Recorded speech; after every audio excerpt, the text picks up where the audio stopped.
कविताको शीर्षक छ म अलमल्ल छु प्रसङ्ग आम निर्वाचन। लुसिफरको लेबल लगाउँदैमा आशाको किरण माथिको भरोसा छोड्न नसक्नेहरू बस्ती बस्तीबाट गुइठा बोकेर उठ्छन्। ऊ हतारमा छ विषय नगर्चीको सल्लाहमा एक एक मोहर चन्दा बटुल्न हिँडेको राजा जस्तो।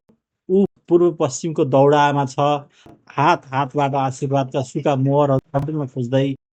माला लगाइदिइसकेर उसँग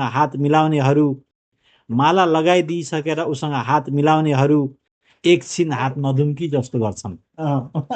म अलमल्ल छु गाढ धनको थुप्रो माथि अचानक बीपीको फोटो सपनामा देख्दा तर्सिएर बिउजनेहरू।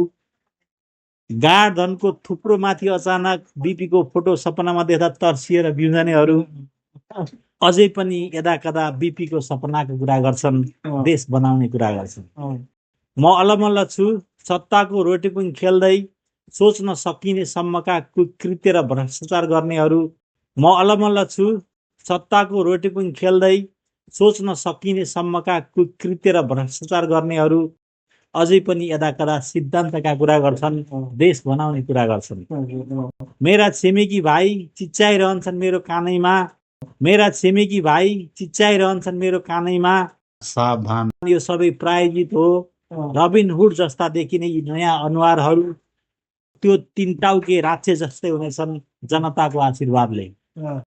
म अलमल्ल छु स्याउ उम्रिए जस्ता औँसा सलबलाए जस्ता लाइक कमेन्ट सेयरको मिसन पत्रकारिताका माहिरहरू तछाड मछाड गर्दै रिल र मीमांसा टक्राउँछन्। म विदेशीको छोरो के भनुला भरे भिडियो कलमा आमाले बाबु छाप्केमा हानम यसपाला भनेर सोधिहाले। म विदेशीको छोरो के भनुला भरे भिडियो कलमा आमाले बाबु छाप्केमा हानम यसपाला भनेर सोधिहाले।